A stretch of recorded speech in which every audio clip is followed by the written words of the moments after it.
I was following Mt. Gox. I tried to buy Bitcoin on Mt. Gox, and I wasn't able to because all the documents, my documents, didn't line up for a very small technical reason. But then it got raided, and then one of the news items that I picked up was that two FBI agents took a hard drive, a wallet or a hard drive worth of Bitcoin, right? And I'm like, to me, that was one of the most amazing things because I'm like, these are two educated people, right, with a good amount of options. They're one of the top government agencies in the world, right? The FBI. They're obviously smart. They've been sent to either decrypt or try to decrypt this information and own it, right, and get it. And I'm like, but they made the decision to steal them.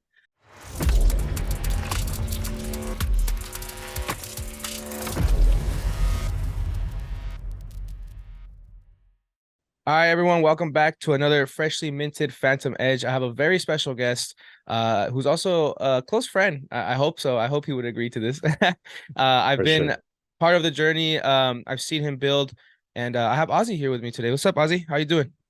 Good. How are you, Luis? I'm doing well. Thank you for the invite, man. Yeah, no, of course, man. I'm doing great. I know we're chatting off before the camera started rolling, but as I mentioned already, I've seen you build in the last 2 years. It's almost going to be 2 years. You're specifically in the event space, right? Mhm. And I think let's start there. I want you to explain a little bit about what Hola Metaverso is. Your kind of events experience, right? Mhm. And what you've been doing in the last 2 years in regards to building that. Sure. Thanks again for having me. So, Hola Metaverso is really a platform, right? A platform both in real life and virtually with content for underrepresented minorities, underrepresented communities, right? When we looked around, at some of these large conferences in this space, um, uh, there's very little representation from specifically Latinos and Black and Brown people, right? I mean, I look at conferences. I was just actually looking at VCon, and I'm going to mention this not as an opinion, but it's actually a fact, a statement, right? VCon has about 193 speakers yesterday. I think I checked, right? Out of the 193, four of them were Latino, right? Mhm. Which is great, right? But if you look, all across the board, that's usually what you find. You find either 1% or 0%, right? And we're here. We have friends in really high companies or some very innovative companies or startups. So they're all here. So Hola Metaverso is a platform for those, right? For that community of leaders that are not represented in these platforms, whether again it's in real life or virtually, and to connect this community of leaders and builders in this space, right? Mhm. And we've done so across, Latin America and here in the U.S. Yeah, absolutely. I obviously I align with the mission. I understand the mission you're doing with Hola Metaverso. I've been to your first event in LA, which was a success to say the least. And I'm curious, Ozzy, since you've been in the space, and let me know again when you actually enter the space. But I'm curious, what what was that pivotal moment where you said, okay, crypto is somewhere I want to be, and I actually want to create something versus, some cases people experience it, but like, nah, it's not for me, or they actually hesitate to even enter in the first place. But what was the moment that you said, I want to be here and I actually want to do something here? Okay. So I think for me, beyond crypto is technology, right? I'm a firm believer in technology and in these new web technologies, right? I feel like, blockchain is just one technology, AI is another technology, and technology keeps progressing and moving, right? So I'm a believer in technology that it's going to continue helping us in that sense. But so I started, back on the internet days really early, right? And again, that's another reason why it paid off for me, right? So I believe in that technology. So I followed technology for quite a while, and then when I saw the introduction of Bitcoin, right? Following on Twitter, I started following Bitcoin around 2011, 2012. Mm. I started seeing some white papers. I started seeing people replying back, and to me, I started seeing some people that to me were pretty smart people, right? People at MIT, people at some of these colleges, people at some of these venture capital firms, right? Mhm. So I'm like, okay, why are these people paying attention to this? So I started following immediately. And then I started even trying to buy crypto well, Bitcoin in 2012, right? But Mm, one big thing that I remember that kind of just clicked to me, that I already kind of understood the idea of Bitcoin being a digital currency without control. And at the time, China was already trying to regulate it. And then there was Mt. Gox, which was one of the first exchanges. I was following Mt. Gox. I tried to buy Bitcoin on Mt. Gox, and I wasn't able to because all the documents, my documents, didn't line up for a very small technical reason. But then it got raided, and then one of the news items that I picked up was that two FBI agents took a hard drive, a wallet or a hard drive worth of Bitcoin, right? And I'm like, to me, that was one of the most amazing things, because I'm like, mm, these are two educated people, right, with a good amount of options. They're one of the top government agencies in the world, right? The FBI.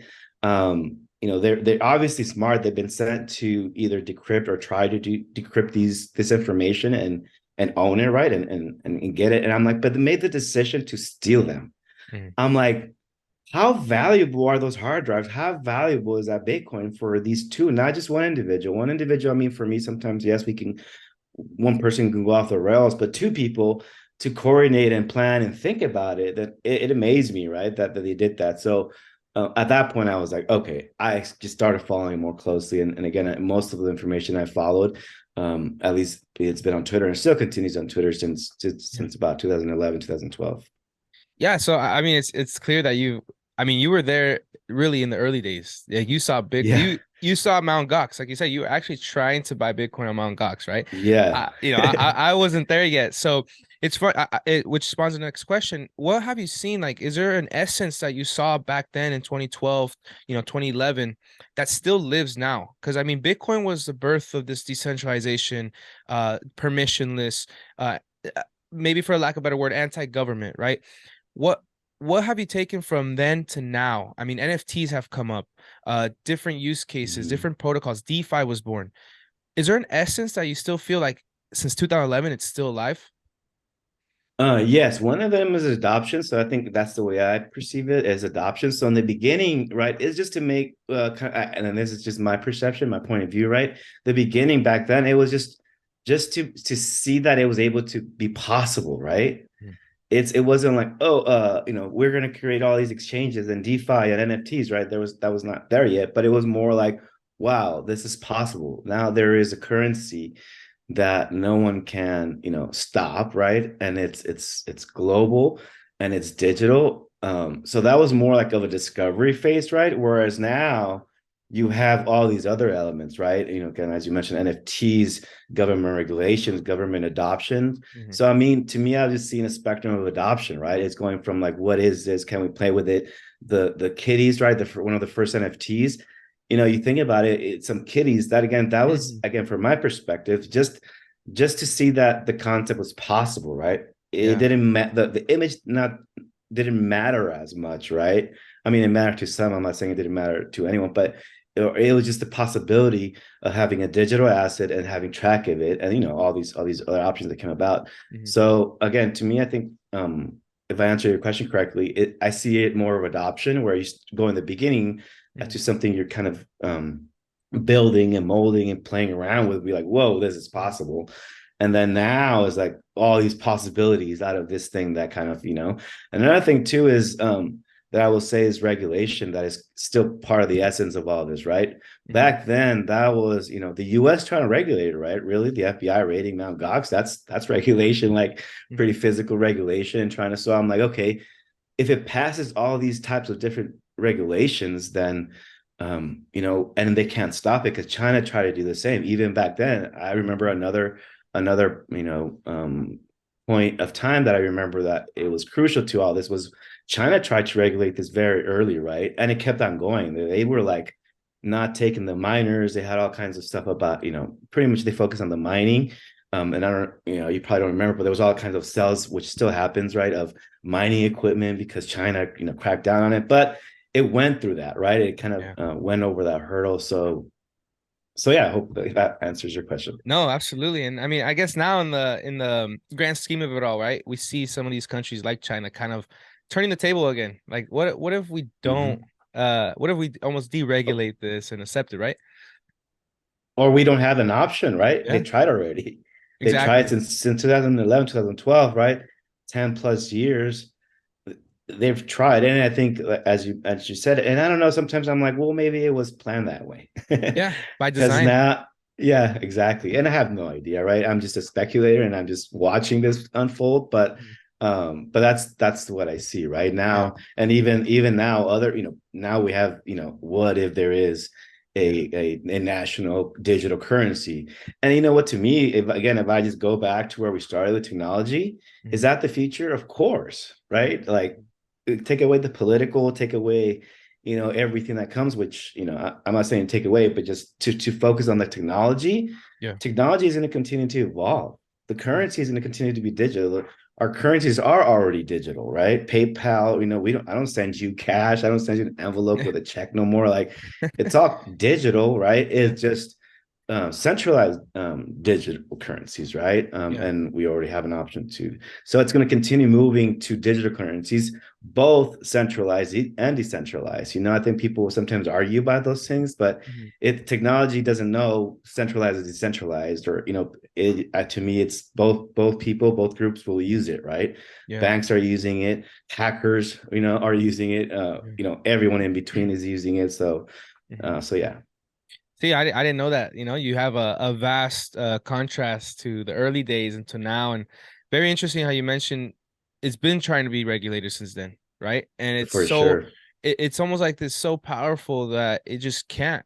And I think, Yeah, it survived. like you said, it's possible, but that's by design. I mean, everyone that Yep. enjoys Bitcoin, that got in because of Bitcoin, I think, kind of advocates for that. Like Yep. this is why, and it's by design.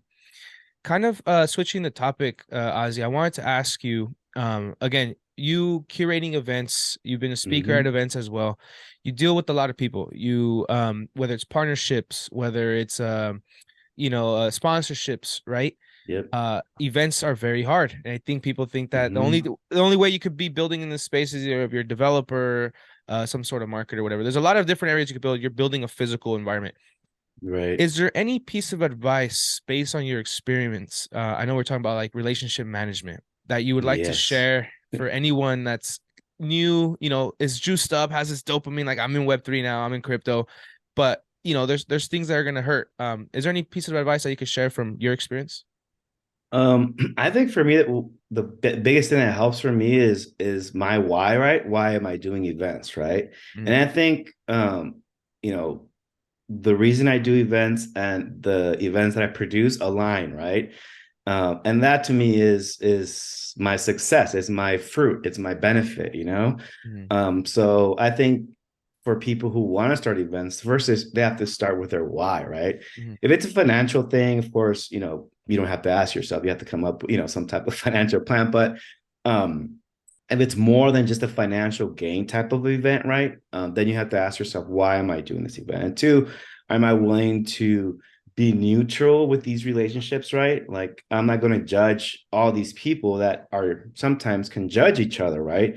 I'm just going to present an experience that I think people would benefit from, would actually find value for, right? And like and if I actually did that, right, and if I do that, that's my success, because that's what I kind of set to be. And for me, it's ultimately helping people. Technology helped me tremendously, right? So it's kind of like my duty now to make more people aware about these technologies, right? I mean, mm, it's helped you too tremendously, right? I mean, you're working for a great company, you're doing the things you mm, love, right? So it's like, um, for me, I was like, okay, did I tell enough people? And by me telling enough people is really, how do I tell people? By highlighting people like yourself, right? mm, Like others in the space, mm, and letting other people know about you. Hey, look at Luis, look at X, look at this person, look at this female attorney, right? mm, She's in crypto, like, and we amplify that, and more people will know. Our family members will know, mm, our friends will know, our online and social channels will know, that young Latinos, or any